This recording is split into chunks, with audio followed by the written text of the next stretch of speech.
ఈ కార్యక్రమానికి విచ్చేసిన వారందరికీను మీడియా మిత్రులకి స్వాగతం, నమస్కారం అండి. మన జగన్మోహన్ రెడ్డి గారి ఆదేశాల మేరకు, మన జేపీ గారు చెప్పిన సూచనల మేరకు మనం ఇక్కడ ఏలూరు నగరంలోని పార్టీ మీటింగ్ అన్నది ఇది ఇప్పుడు ప్రెస్ మీట్ పెట్టడం జరిగింది. ఏలూరు నగరం పార్టీ ఆఫీస్లోని ఈ పార్టీ మీటింగ్, ఈ ప్రెస్ మీట్ ముఖ్యంగా మనం పెట్టడం దేని గురించి అని అంటే, మన కూటమి ప్రభుత్వము వాళ్ళు గవర్నమెంట్ ఫామ్ చేసే ముందు వాళ్ళు చేసిన ప్రమాణాల మేరకు ఇప్పుడు మనము ఈ ప్రెస్ మీట్ పెట్టడం జరిగింది. మనకి కూటమి ప్రభుత్వం ఎలక్షన్స్ టైంలోని చేసిన ప్రమాణాలు ఏంటి అంటే, అందులోని ఆ సూపర్ 6లోని ఆఖరిదైనది 6వది మహిళలకు ఉచిత బస్సు అన్నది వాళ్ళు చెప్పడం జరిగింది. ఆ ఉచిత బస్సు అన్న దాని గురించి ఇప్పుడు వాళ్ళు ఈ ఆగస్టు 15వ తారీఖు ఉచిత బస్సు ప్రవేశపెడుతున్నాము, ఆ పథకం మేము ఒకటి ప్రవేశపెడుతున్నామని చెప్తున్నారు. ఆ చెప్పడం కూడా వాళ్ళు ఎలా చేస్తున్నారు అని అంటే, వాళ్ళు ఇచ్చిన ప్రతి ఒక్క పథకం కూడా అన్నీ వాళ్ళు అన్కండిషనల్గా ఇస్తాము అంటే, ఎటువంటి ఆంక్షలు లిమిటేషన్స్ లేకుండా, ఆంక్షలు ఏమీ పెట్టము, ఈ పథకాలలోని మేము ఇంప్లిమెంట్ చేసేటప్పుడు, అమలు చేసేటప్పుడు మీకు ఎటువంటి ఆంక్షలు పెట్టము అని చెప్పడం జరిగింది ఎలక్షన్స్ టైంలోని.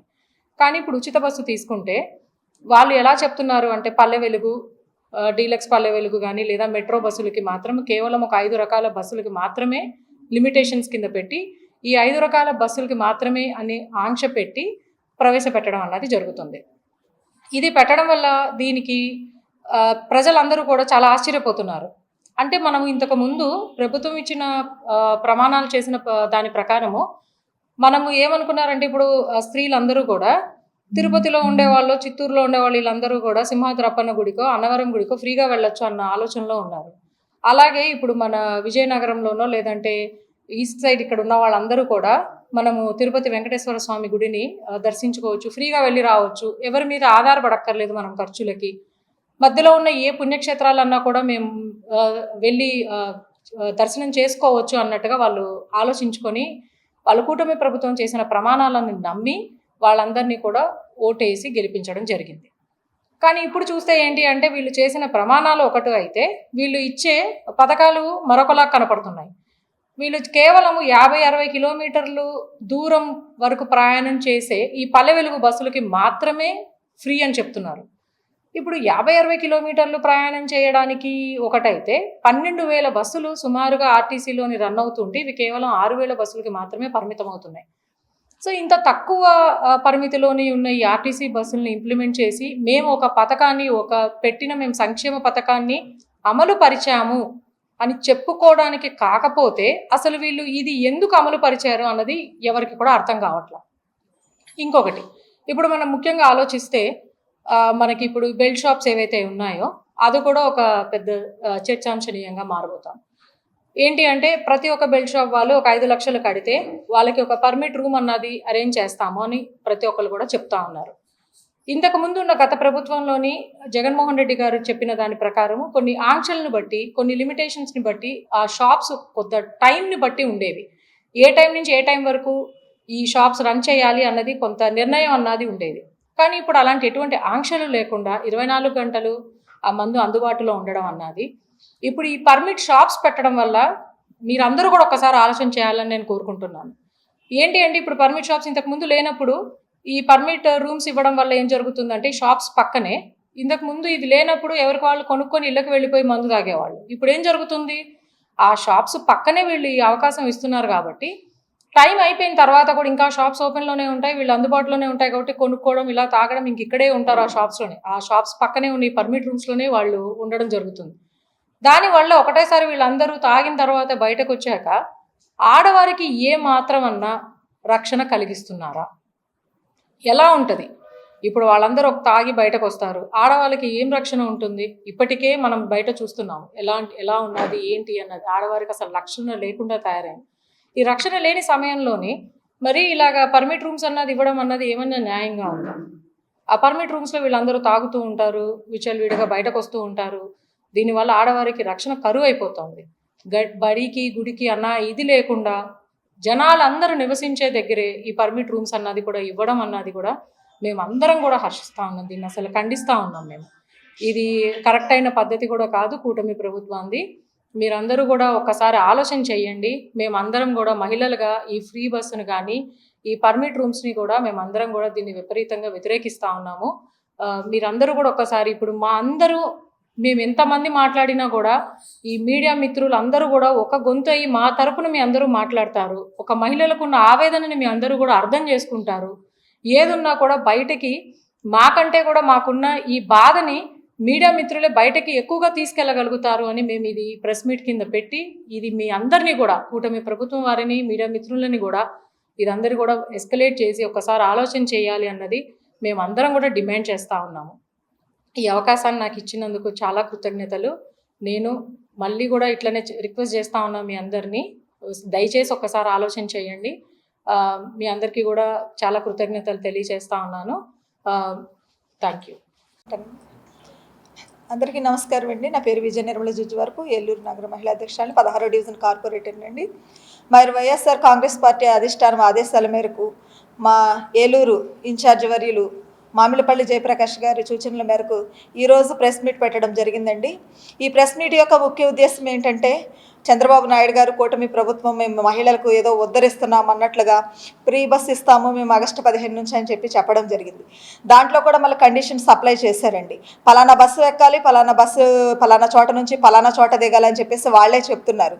మరి కూటమి ప్రభుత్వం ముందు ఎలక్షన్ ముందు హామీలు ఇచ్చేటప్పుడు ఇలాంటివి మేము ఇలా చేస్తాము, ఇలా ఎక్కడి నుంచి ఇక్కడికి వెళ్ళాలి, అక్కడి నుంచి అక్కడ ఎక్కాలని చెప్పేసి పలానా బస్సులోనే ఎక్కాలంటే ఎవరు దానికి అంగీకరించే వాళ్ళు కాదేమో. మరి మేము ఇస్తామనగానే పెడతామంటే ఆశ, కొడతామంటే భయం మహిళలకి. మరి ఆ రకంగా ఆలోచన చేయకుండా మరి వాళ్ళు ఇచ్చిన హామీ నిజంగానే నెరవేరుస్తారేమో. అంటే చంద్రబాబు గారి చరిత్రలో ఇలాంటి హామీలు నెరవేర్చినది ఎక్కడా లేదు. ఎందుకంటే ఆయన 40 years ఇండస్ట్రీ అని చెప్తారు తప్ప ఎక్కడా ఇలాంటివి చేసినవి లేవు. కానీ ఈ రోజున మరి వైఎస్ జగన్మోహన్ రెడ్డి గారికి ఆయన పోరాట పటిమను బట్టి ఈ రోజున ఏదైనా ఆంధ్రప్రదేశ్లో కూటమి ప్రభుత్వము హామీలు అమలు చేస్తుందంటే అది ఒక జగన్మోహన్ రెడ్డి గారిని చూసి భయపడి మాత్రమే చేస్తున్నారు. మరి ఆ విధంగా ఇప్పుడు అనుకుంటారు వైజాగ్ వాళ్ళు, మేము అమరావతి చాలా బాగా కట్టేస్తున్నాడు చంద్రబాబు నాయుడు గారు, మరి సింగపూర్ని తలపించే విధంగా ఉంటుంది అమరావతి అని అంటున్నారు, ఫ్రీ బస్ పెట్టాడు కదా మన చంద్రబాబు గారు, వెళ్ళి చూసొద్దామని చెప్పేసి అనుకొని ఉండొచ్చు. కానీ ఇక్కడ కండిషన్స్ అప్లై చేసేటప్పటికి వాళ్ళు అక్కడి నుంచి అక్కడికి వచ్చేది లేదు. ఈ విధంగా ప్రజలను మోసపూరితమైన హామీలతో అధికారంలోకి వచ్చిన చంద్రబాబు నాయుడు గారి ప్రభుత్వము ఏది కూడా పూర్తిగా చేసింది లేదు. మరి మనం తల్లికి వందనం, అదే జగనన్న పెట్టిన అమ్మఒడి చూసుకుంటే దానికి కూడా కోతలు పెట్టి మరి ఏ విధంగా ఇచ్చారో, ఎంతమందికి ఇచ్చారో అన్నది మనందరికీ తెలుసు. మరి ఈ ఫ్రీ బస్ విషయంలో కూడా అదే జరుగుతుంది. మరొక విషయం ఏంటంటే, మరి చాలామంది మరి మగవాళ్ళు అనుకుంటున్నారు మరి మంచినీళ్ళు అయినప్పుడు కూడా మనం మందు తాగుతాకే వెళ్తున్నాం కానీ మంచినీళ్ళు తాగడానికి వెళ్ళట్లేదు, మరి మనకు కూడా ఇస్తే బాగుంటుంది చంద్రబాబు నాయుడు గారు, ఇవ్వకుండా ఆడవాళ్ళకే ఇచ్చాడన్న చెప్పేసి పాపం ట్యాక్స్ పేయర్స్ కదండి వాళ్ళు ఇబ్బంది పడుతున్నారు. చంద్రబాబు గారు మీరు ఇది కూడా ఆలోచన చేయండి. మరి నాసిరకమైన మందుని తీసుకొచ్చి బెల్ట్ షాపులు ఎక్కడ పడితే అక్కడ పర్మిషన్లు ఇచ్చి ఏ టైంలో పడితే ఆ టైంలో ఎనీ టైం ఏటీఎం లాగా, అంటే ఎనీ టైం మందులాగా మరి కూటమి ప్రభుత్వంలో మందు అనేది ఏ విధంగా దొరుకుతుందో మనం చూస్తున్నాము. ఇటువంటివి తాగి చెందినప్పుడు ఒక టైం లిమిట్ లేదు, ఒక ఇది లేదు. మరి ఎక్కడ పడితే అక్కడ మరి బెల్ట్ షాపులనే కాదు, మరి కొంతమంది ఈ మద్యాన్ని కొని నైట్ కూడా ఎవరికి పడితే ఆ టైంలో, ఏ టైంలో పడితే ఆ టైంలో మందు కావాలని ఎక్కడన్నా అంటే పలానా చోట మందు అమ్ముతారు అనే పరిస్థితిని తీసుకొచ్చారు. మరి గత ప్రభుత్వమైన వైఎస్ఆర్సీపీ ప్రభుత్వంలో అలా లేదండి. మందుకు ఒక టైం పెట్టి మందు షాపుల్లో కొంతమంది నిరుద్యోగులకు ఉద్యోగ అవకాశాలు కల్పించి ప్రభుత్వమే మరి మందు షాపులను రన్ చేసి ఆ ఆదాయాన్ని ఏ విధంగా ప్రభుత్వము మళ్ళా ప్రజలకు ఖర్చు పెట్టిందో మనందరికీ తెలుసు. అలాంటి వాటిల్లో స్కాములు జరిగినాయని అక్రమంగా అరెస్టులు చేయడం అవన్నీ కూడా మనం రాష్ట్ర ప్రజలు చూస్తున్నారు.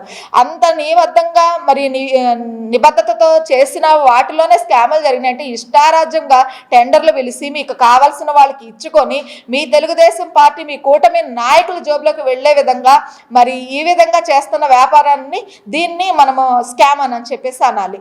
ఈ విధంగా చూసుకుంటే మరి జగన్మోహన్ రెడ్డి గారు గత ప్రభుత్వంలో మరి రాఖీ పండగ కాబట్టి చెప్తున్నా, ప్రతి అక్క చెల్లెళ్ళ మొహంలో వెలుగు చూడాలని 31 లక్షల మందికి ఇళ్ల పట్టాలు ఇవ్వడమే కానీ ఆసరా, చేయూత, సున్నవడ్డీ, అమ్మఒడి ఇలాంటి పథకాలు ఏదైనా మహిళల అకౌంట్లోనే వేశారు. 3 లక్షల కోట్ల రూపాయలు డీబీటీ ద్వారా మహిళల అకౌంట్లో వేశారు. అదండి నిజంగా రాఖీ పౌర్ణమి అంటే. మరి ఆ విధంగా జగన్మోహన్ రెడ్డి గారు చేసుకుంటూ వెళ్తే ఈరోజు మాయమాటలతో అధికారంలోకి వచ్చిన కూటమి ప్రభుత్వం ఏ విధంగా చూస్తున్నామండి. ఈరోజు చూస్తుంటే రాష్ట్రంలో అత్యాచారాలు ఎలాగున్నాయి, హత్యలు ఎలాగున్నాయి. నిన్న కాక మొన్న చూస్తే సచివాలయం వెల్ఫేర్ ఉద్యోగిని కిడ్నాప్ చేసి తీసుకుపోయారు. ఇట్లాంటి అన్నిటిలో ఎవరు మహిళలు మాట్లాడరు. మరి హోంమంత్రి గారి మహిళ అయినా ఆమె ఒక టీడీపీ కార్యకర్తలాగా పనిచేస్తారు. కానీ హోమ్ మినిస్టర్ గారిని మేము ఒకటి రిక్వెస్ట్ చేస్తున్నామండి ఈ సందర్భంగా, ఎక్కడైతే ఆడపిల్లలకు దాడులు, అన్యాయాలు జరుగుతున్నాయో, అత్యాచారాలు జరుగుతున్నాయో అక్కడ మీరు న్యాయంగా నిలబడండి. మీరు ఒక పార్టీ కార్యకర్తగా కాదమ్మా, రాష్ట్రానికి హోంమంత్రిగా మీరు మాట్లాడండి. మరి వాళ్ళందరూ కూడా కలిపి జగన్మోహన్ రెడ్డి గారు ప్రెస్ మీట్ పెడితేనే మంత్రులందరూ ఎక్కడో ఉన్న వాళ్ళు, దాక్కున్న వాళ్ళు కూడా మేము మంత్రులమని తెలియజేసుకోవడానికి, లేదా మేము మాట్లాడాం జగన్ గారి గురించి మాట్లాడామని తెలియజేసుకోవడానికే వస్తున్నారు తప్పనిచ్చి రాష్ట్రంలో జరుగుతున్న ఈ పరిపాలన అరాచకాల గురించి ఎవరూ మాట్లాడడానికి రావట్లేదు. మేము వైఎస్ఆర్సీపీ ప్రభుత్వం తరఫున మేము ఫ్రీ బస్ విషయంలోనూ, ఈ మద్యం విషయంలోనూ కూడా తీవ్రంగా ఖండిస్తున్నామండి. మీరు ఇట్లాంటి కండిషన్స్ అప్లై చేసి ప్రజలను మోసపుచ్చేద్దని చెప్పేసి కూటమి ప్రభుత్వాన్ని కోరుతున్నాం. चलो चलो चलो चलो चलो चलो चलो चलो चलो चलो జీవి మాల్లో చలో చలో కిలో ఆషాఢం కేజీ సేల్. అందం కేజీల్లో, సౌందర్యం టన్నుల్లో, అంతకు మించిన ఆఫర్స్ తో GV mall shop and celebrate. Vijay Vihar centre, RR Peta, Eluru. Saint Joseph విద్యా సంస్థల చైర్మన్ మహాఘన జయరావు పొలిమేర గారి సారథ్యంలో secretary and correspondent reverend father G Moses గారి స్వీయ పర్యవేక్షణలో సుశిక్షితులైన డెంటిస్టులను తయారు చేయడంలో అహర్నిశలు కృషి చేస్తోంది Saint Joseph dental college and hospital. Spacious library, well equipped lab, oral microbiology and nanoscience research center for better academic experience. Education delivered by highly skilled teaching professionals, accredited with NAC A grade. BDS మరియు MDS లలో admissions కొరకు సంప్రదించండి. Dentist కావాలనే మీ లక్ష్య సాధనలో మీకు తోడ్పడుతుంది Saint Joseph dental college and hospital, Duggirala, Eluru.